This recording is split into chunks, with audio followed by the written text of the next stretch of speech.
Hey everybody, Harris O'Malley from DrNerdLove.com. So, I'm in the middle of moving studios, and it's going really well. We're getting all set up, and I'm going to be experimenting with some new things, doing some new formats, and it's a really awesome time. But I've recently had the opportunity to talk with some amazing authors about their books and what they've been working on, and I really can't wait to bring this to you. And this week, I am talking with Kitty Stryker, sex educator, activist, and writer and editor of Ask, Building Consent Culture, and we're going to be talking all about consent, getting meaningful consent, what consent looks like in this day and age. Little digressions, like we start talking a little bit about It's Always Sunny in Philadelphia and the dentist system and how that ties into a certain Disney movie, which honestly kind of broke me. It's a really awesome conversation. I really think you're going to enjoy it. I also recommend you check out her book. Links to buy it are in the show notes below. And so, here we go. So we're here with Miss Kitty Stryker, who has written literally the book, Ask, Building Consent Culture. And because there seems to be no end of stories talking about whether it is Me Too, whether it's about Time's Up, or whether it is the ongoing debate about what is a quote-unquote bad date or what is actual assault and what should we do about it. Ms. Stryker, you were the perfect person to talk about this sort of thing because this is quite literally one of your jobs. Yes, yes. But I should say, I didn't really write the book on consent culture. I edited an anthology, which I think is really important because for me, a lot of what I wanted to do with that was signal boost a variety of voices and not just write my personal feelings. Of which I have plenty, but I also have a lot of platforms for that. Yeah. So let's start off with just how did the book come about? Well, the book has been something I've been thinking about for about 4 years. I've been doing consent culture work for maybe 8 years, actually calling it that maybe for 6. So it's been sort of in the works for a while, but it was very difficult to find a publisher who was interested in me signal boosting marginalized voices. Many publishers wanted famous white people to talk about consent, which I feel they do plenty already, both positively and negatively. So I wanted to expand it to people who didn't necessarily have a lot of writing experience or have a big platform, but had really interesting things to say, not just about sexual consent, but all different kinds of consent. And I think the book is richer for that. So let's talk a little bit about like the various concepts of consent, especially like enthusiastic consent, which is something I've talked about a few times.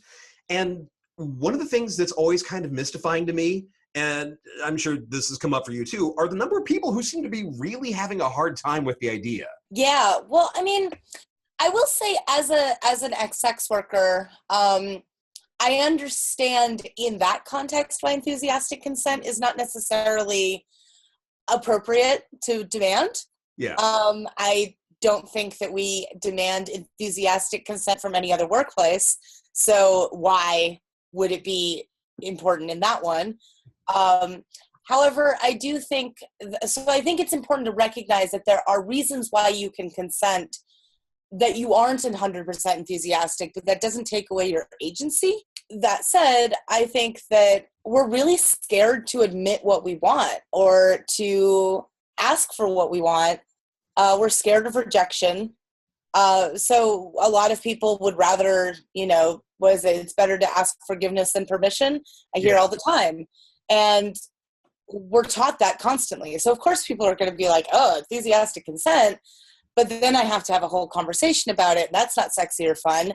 And what if I hear the word no? Then suddenly I don't get the thing that I want. So, I mean, I can't blame them for feeling that way. They've been trained that their whole lives. Yeah, that's one of the things that keeps coming up, for me at least, is that we've grown up literally in our entire lives being told in many different ways that, like, in some ways that consent doesn't matter. Yeah. Like, even just growing up, when our parents are telling us that, you have to go give Aunt Marge a kiss when you clearly don't want to. Right. So we've already started off our younger years with someone telling us, like, no, there's a person in authority over you, and they get to decide what you do or don't want to do. Right.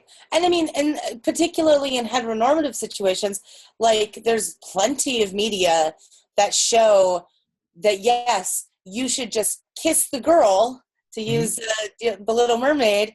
Song's going to be in my head now. But, like, don't, why ask?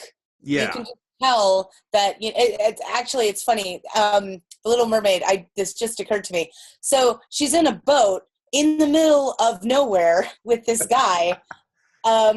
And the time that I've heard that before is actually from It's Always Sunny in Philadelphia, where they talk about the implication. Oh God, I think you just ruined The Little Mermaid for me. Well, but hear me out, right? Yeah. That's what Dennis talks about Mhm. in It's Always Sunny in Philadelphia. He says, well, if you're with a girl in a boat in the middle of the ocean, then sure, she can say no, but she's not going to because of the implication. And then we have The Little Mermaid, where that's exactly what's going on. But because the music's cheerful and because they're holding hands and meeting eyes, the implication, right? So I think it's a really interesting exploration of coercion and consent, and how you can't always say no, even if you want to, or you don't feel safe saying no. Yeah, which actually leads into something I wanted to talk about with the Aziz Ansari situation, which, I mean, first of all, it's fascinating watching the generational breakdowns of how people see this whole thing, where you've got, it seems like the older generations are kind of looking at this and looking at stories like Cat People going like, what's the big deal? Well, you had to deal with this. And right. I mean, like, I can expect some people, especially some men, for saying like, oh, hey, this is infantilizing women. She could have just gotten up and left. And, I can kind of process that as being, kind of under bad faith or kind of just not understanding. But there are so many women who are like, yeah, this wasn't that big of a deal. Why didn't she leave? And ignoring, like, to me at least, ignoring a lot of the dynamics of the situation. Yeah. Well, I mean, I think that we forget that the reason she probably didn't leave, the reason why I didn't leave in a lot of, we were talking about this a little bit earlier, but like, reason why I didn't leave for a lot of sex educator situations that were fairly similar is because everyone else seems to think it's okay. And if you left, everyone would say, well, why did you do that? Like, what's wrong with you? This is an opportunity. So like, there's kind of a damned if you do, damned if you don't. And I kind of wonder if that's part of why, like, I've seen surveys where they're like, oh, this newer generation isn't as interested in sex or relationships as the generations before. And I'm like, maybe this is why. Maybe they're like, a lot of the norms that we have are toxic, and fuck that. I don't want to do any of that. Do I blame them? Not really. I mean, I'm noticing a lot of people in my generation are becoming more afraid of leaving the house. They have anxiety issues. Like, we're kind of messed up. And I think that one of the big reasons why so many women in particular are resistant to the idea of Aziz Ansari, like, being coercive or that being assault is that you then have to look back at every experience that you've had that is like that as potentially being assault. Yeah. And I will personally say, when I started doing consent culture work, I went through that process, and it was horrifying and hugely traumatic. And while in a lot of ways, like, maybe I was just fine because everything was shoved down under the surface, but I was much more functional and a much happier person before I went through that process. So I can't really fault anyone for being like, I'm not there yet. I don't really want to do that right now. I get it. Yeah, it sucks. It really sucks. Yeah, I used to be in the pickup artist scene, and there were some things that we were taught that at the time seemed like it was perfectly normal. It's like they called it the freeze out, where if you were with someone who didn't necessarily want to have sex, and what you did is you pulled back full, like, all physical contact, you put your clothes back on, you immediately ceased everything. It's like, all right, yeah, no, I guess we're going to just go watch videos on YouTube now. And at the time, it kind of seemed like the whole, like, all right, well, you're making her comfortable, this is all fine. It wasn't until I read, I want to say it was Confessions of a Pickup Artist Chaser by Clarice Thorne, where she explained what the freeze out was actually doing, and that it's actually leveraging that I'm disappointed in you and you better get my approval back. Yep. And that's just the moment I like for me, it was like, oh, Jesus. Yeah. Well, it's they kind of talk about that in The Art of Seduction by Robert Greene as well, where Mhm. which is kind of like pickup artistry but for business situations, which I Yeah. find fascinating. But like the idea is that you were the chaser and now you forced the other person to chase you. Hmm. Um and part of your incentive to have yourself be chased is that disappointment, is that sense of like, well, all right then, fine. Yeah. And I mean, male disapproval is dangerous for women. Like, Yeah. it can be very tame, or it can be this sort of thing. I had an abusive boyfriend where male disappointment could lead me to being thrown down the stairs out of nowhere. So there's a lot of reasons why women are scared of that. Yeah. And that became part of the argument with the Aziz Ansari and Grace situation as well. It's like, how could she be scared of him? He's 5 foot nothing and 120 pounds, hopping wet, or that the exaggeration, obviously, but that kind of misses the point. It's sort of like with the number of people going like, well, she went down on him without complaining too, so doesn't that mean she consented? I mean, I had a guy who was much older than me, and had more standing in the sex positive community, dropped me off at my house because I needed a ride back from a munch, and he refused to leave until I gave him a blowjob.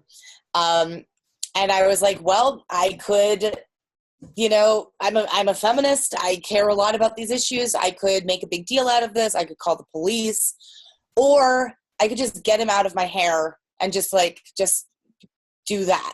And Yeah. that's easier. And that's less traumatic to me than calling the police. Mhm. So I guess I'll just do that. I Yeah. mean, that's what I'm talking about. Like, those are situations that happened all the time. And I think that men don't realize how often that happens, because it happens a lot. One of the things that boggled my mind was when people said, oh, well, she didn't clearly say no. And I was like, he put her hand on his dick and she pulled away and then physically moved to another couch. That is a clear no. Yeah. And I'm so worried that that wasn't seen as a clear no to so many readers. Yeah, but there was no clear yes either, because I saw this argued somewhere, and I wish I could remember who said it first so I could give him credit. But if her getting up and moving wasn't a clear no, then why was going back to his place a clear yes? Right. And he can be 5 foot nothing, right? Mhm. But he also has a lot of financial power.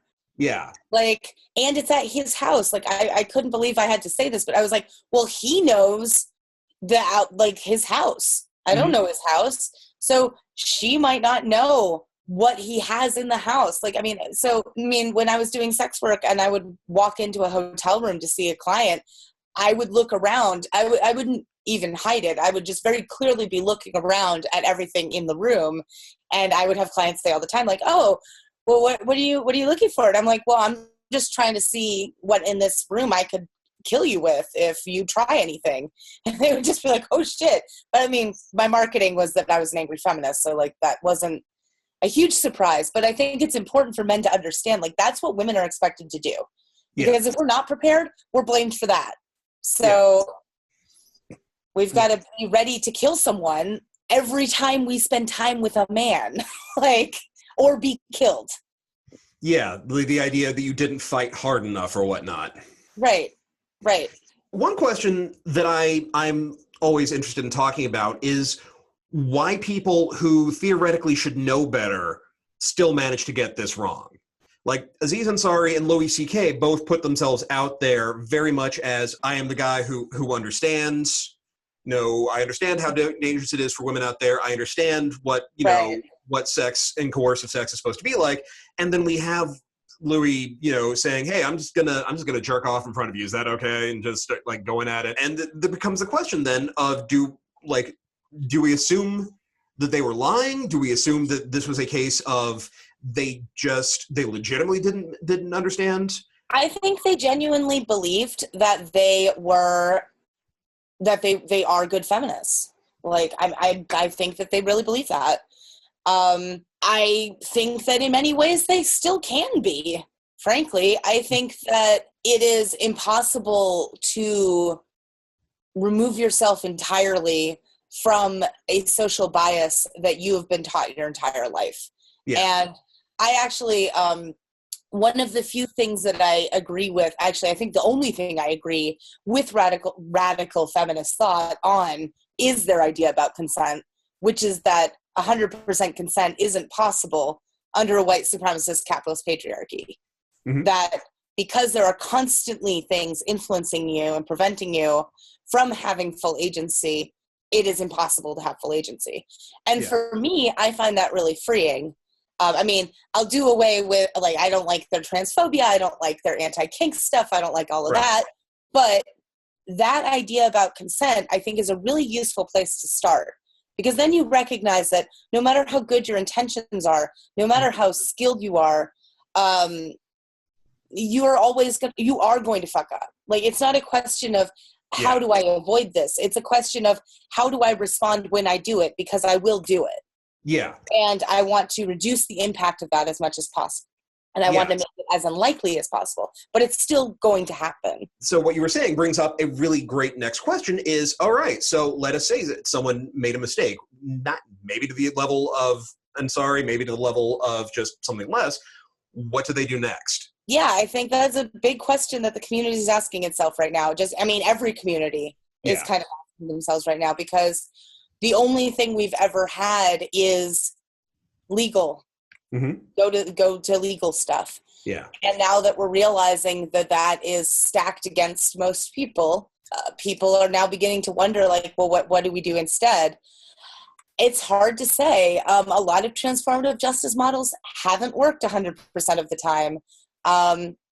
The communities that are doing a lot of this work often are subject to a lot of infighting. And, again, like so many people I know who do consent work, including me, fuck up. And then people say, well, then why should you be doing this? And I think, well, that's why everyone should be doing this, is because we're all fucking up all the time. For me, a lot of what I look at when someone has been accused of assault is, what is their response? How do they respond? And I think a big problem is that there's not a good standard way to apologize that acknowledges and centers the victim first.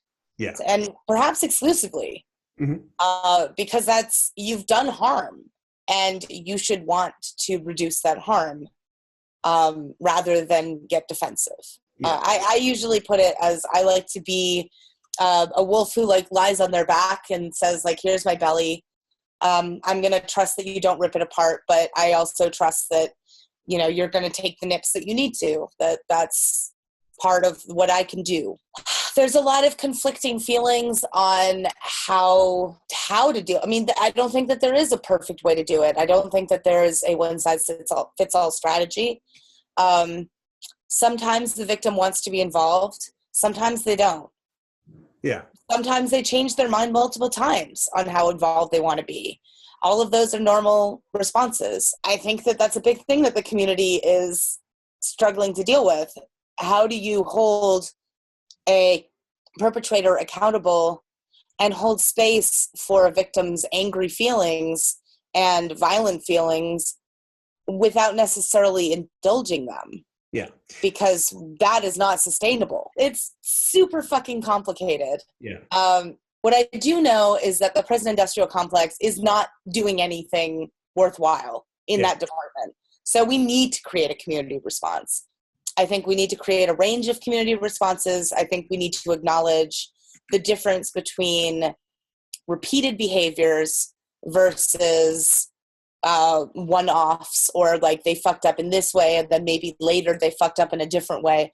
We need to see that there's a difference between someone who's a repeat predator and someone who's genuinely just trying to move through the world and fucks up sometimes. Yeah. One of the things that's been interesting is watching other people trying to process the information when we see it's somebody that we've admired who's done something wrong. Like, I've seen a whole lot of people, like, I saw a lot of people who immediately said, Louis C.K., okay, I've never liked him. And then I've seen a whole lot of people who were sitting there going, like, I don't know how I feel about this, because there's that immediate instinct of, like, but I like this person. And now I have to view them differently. And I think that like almost cognitive dissonance causes some problems too. Yeah, well, I mean, also, I got to say, I think it's been much harder for people who are less marginalized. Yeah. Like, I think that people who've been marginalized are like, yeah, every fave I have is problematic, and it's always been that way. While the less marginalized you get, the less you've had to challenge those things. Yeah. Because a lot of people in my community are like, well, yeah, I like his comedy. Yeah, he's a shitbag. What else is new? Is there anyone who isn't? That's what I saw with David Bowie. After David Bowie died and people were talking about his sexual escapades with younger women, teenage girls, really. Yeah. And I saw the argument like, well, but that's what everyone was doing. It was like, yeah, that's still a problem though. Like, I mean, like, yeah, okay, so there's cultural context for why you wouldn't have immediately been like, wait, no. However, isn't it messed up that we live in a society where that wasn't part of the cultural context? Yeah, and there was the interesting wrinkle of the 13-year-old in question was like, are you kidding? That was the best time of my life. Like, right. Yeah, right. She said it was undoubtedly fucked up and I would do it again. Right, which is another huge layer of like agency and who gets to have agency and how much agency, and can we insist on agency for someone else? Do we have to in some circumstances? And I don't know. That's why I wanted to edit an anthology. I don't have the answers to any of this. If I did, I would certainly hope I'd be getting paid a lot more.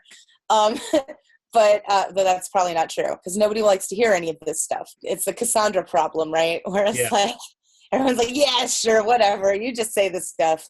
And people don't want to hear it. We still got people saying, like, is this the end of sex comedies in movies? Like, oh my God, what happens if we have to, like, start showing positive consent in the next wannabe Porky's? Maybe we don't need to have another Porky's. But I mean, I do think you could have an interesting sex comedy where boundaries get miscommunicated and there's fumbling apologies and stuff. I don't see why that couldn't be a part of it.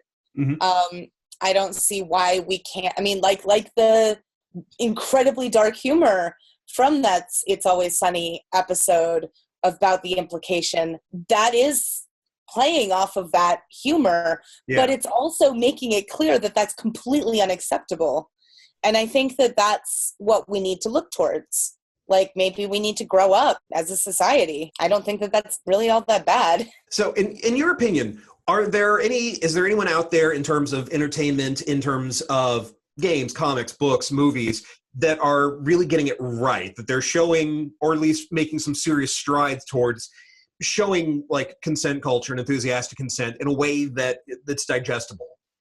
I'm not entirely sure. I mean, I feel like Big Mouth occasionally plays off of consent stuff. They're not super explicit about it, but I've liked sort of conversations, especially because it's about teenagers fumbling through puberty. So that's good. I think that that's helpful. I think that most media that I consume, I've generally had to turn around and be like, so these are great examples for what not to do rather than great examples of what you should be doing. Every once in a while I'll hear a saga and be like, ooh, positive consent, that's cool. Like I was thinking about Let's Go to Bed by The Cure. Mm-hmm. One of the lines is like, if I don't want it if you don't, and I won't say it if you won't. And it's like interesting. It's like, oh, okay. Yeah. Like just trying to be like on the same page. I am just rewatching The Simpsons, and I got to pull it up. It's on my Instagram. But there was a really interesting quote from one of the seasons that was written in 1991. It's from season 2, episode 12. And Marge is talking to this guy who I think is like from her past or something. I haven't actually watched the full episode. But there's this thing he says where he says, Marge, I would appreciate it if you didn't tell anybody about my busy hands. Not so much for myself, but I am so respected, it would damage the town to hear it. And I was like, oh, that sounds incredibly familiar. I've been listening to so many people saying exactly that. Like, oh, please don't tell anyone about my misdeeds. I'm just so well respected, and it would hurt my reputation. And I think that's why we need to be super open about all of this, because that was written in 1991, and we're still having that same conversation. One of the things that comes up occasionally, not often enough, I think necessarily, is the idea of like performative redemption. Mm-hmm. And admittedly, I'm going to have to stop and point out the irony that part of my whole like branding thing is I'm an ex-PUA who's been trying to get it. But there have been people out there like Hugo Schweitzer who made an entire career out of, hey, I'm the reformed bad boy turned feminist, who then made such, like, he had his constant mea culpas, but then would immediately turn around and try to use those against, like, not just his accusers, but also try to use them as, like, leverage on other people. Right. Well, and that's how you look at someone's actual behavior and say, nope, still a shitbag. Okay, cool. Not going to work with them then. Not going to book them. What I try to do, because like I maintain a list, like completely frankly, I maintain a list of everyone who I've been told has been an abuser that someone's given me a name. I just keep a list. It is super locked down and encrypted. However, I like to have an idea of like who's doing what and where, and keep an eye on them and see, are they actually improving, or are stories continuing to come out? I don't know. It's just so important to look at how people continue to behave and understand that some people will never forgive you, and that's okay. That's their right. Yeah. You should want to do better because you want to be a better person, not because you want to be forgiven. So let's get back to the book for a second, because this really kind of does bring up to a great question. How do we as a culture start building to something better? How do we start undoing a lot of this and dealing with the fact that, like you said earlier, that so many of us have been like literally growing up just swimming in this culture of non-consent? What are the steps we need to start taking to start making this better? I think one of the big important steps for me is naming it. Naming when we see consent violations, boundary pushing happening in things that aren't sexual. I think that can be a lot less triggering for people as well. So having a conversation about, hey, next time you go out for drinks with your friends, if one of them says that they're tired or they want to go home, don't beg them to stay. Don't say, oh, I'll buy you another drink. Don't pressure them, because if you want a culture where people don't do that for sex, don't do that for like relationships, you shouldn't do that to your friends. That's actually a really great observation, and something that I didn't even think about it like that just now, and I don't think a lot of other people think about it that same way either. It's one of those things that I think a lot about in terms of I'm really socially awkward. So when people insist that I have to say goodbye to them before I leave a party, that makes me feel super uncomfortable.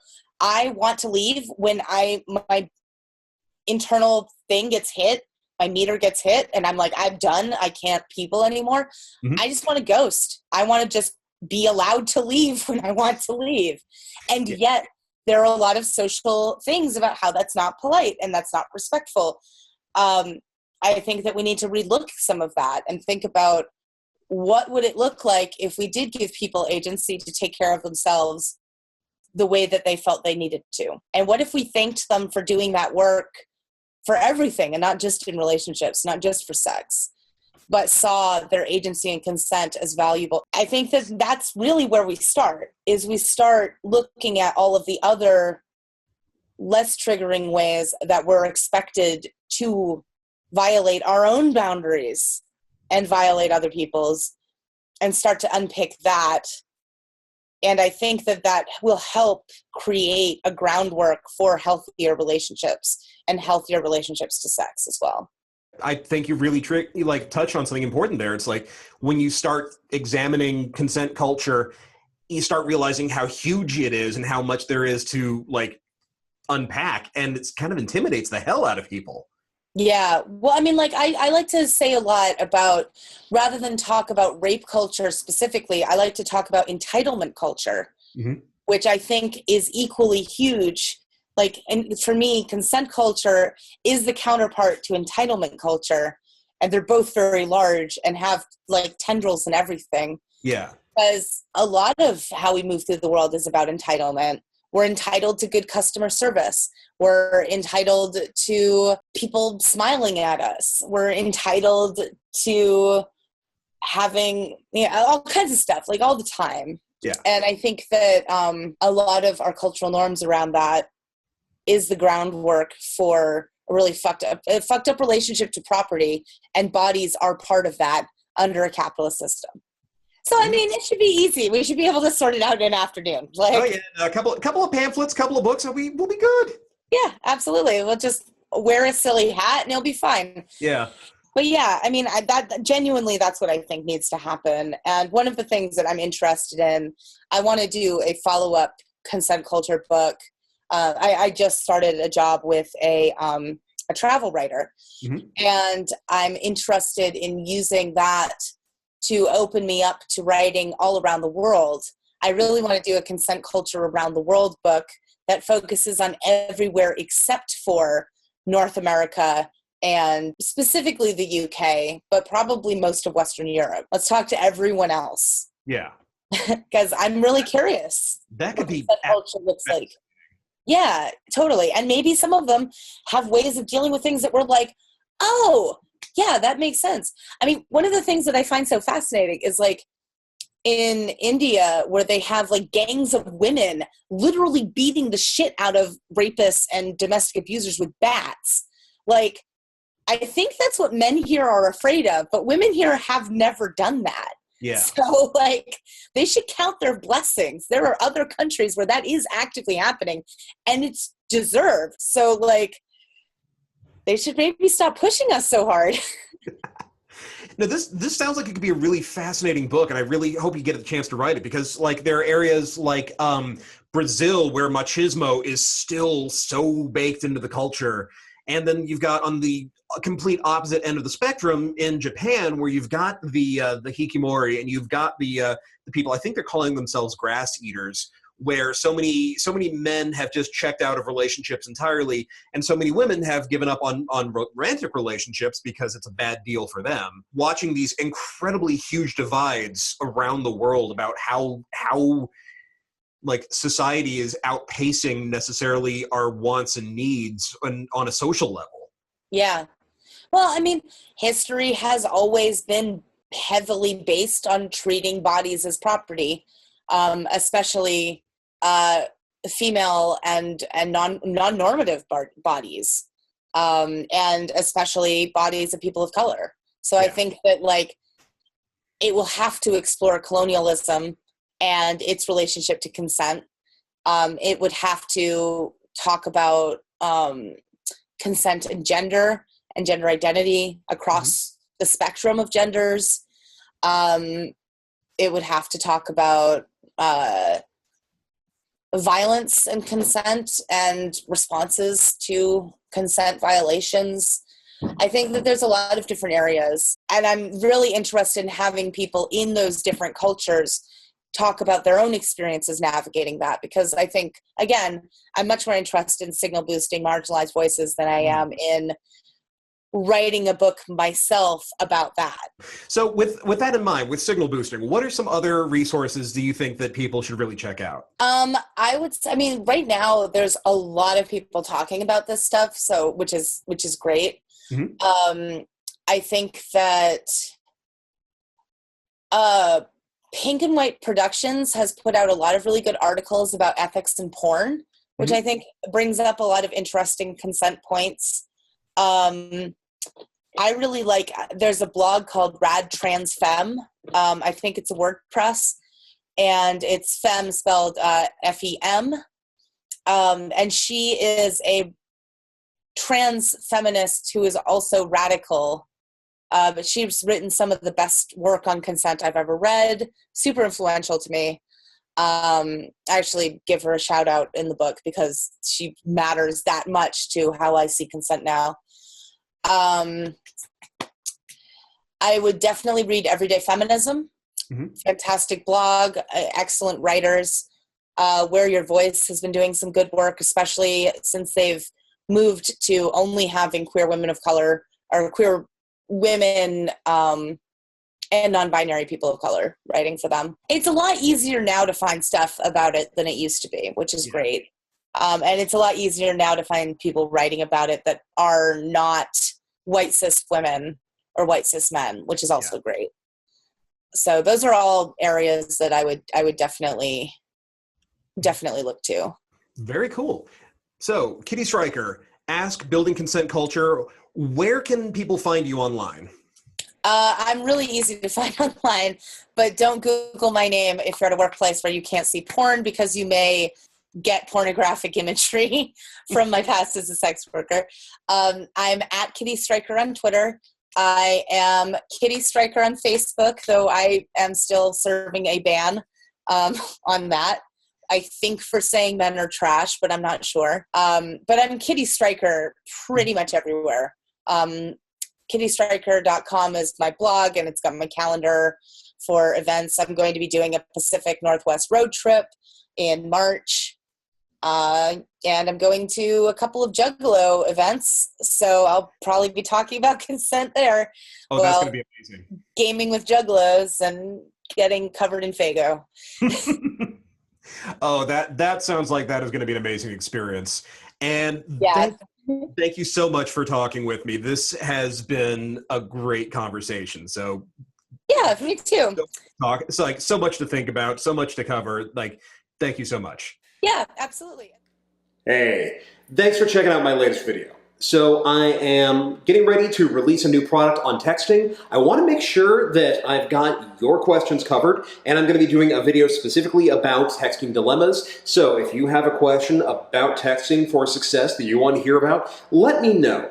Share it in the comments below. And if you have a short dating question that you'd like to hear more about, hit me up. Either share it in the comments as well, or send it to me at doc@drnerdlove.com. And while we're talking about relationships, this would be a great time to check out one of my books, such as It's Dangerous to Go Alone, a Relationship Survival Handbook. Whether you are just starting out in your relationship or the two of you have been together for forever, this is the guide to get you through all of the rough patches of relationship and make sure that you and your sweetie have a love like Gomez and Morticia Adams.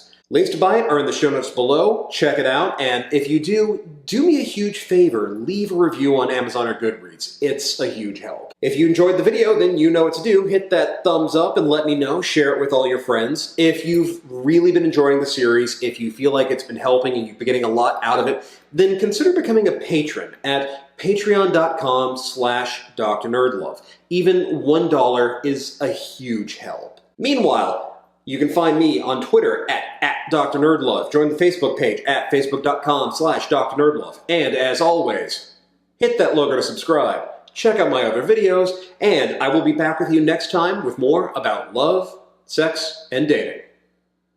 Later.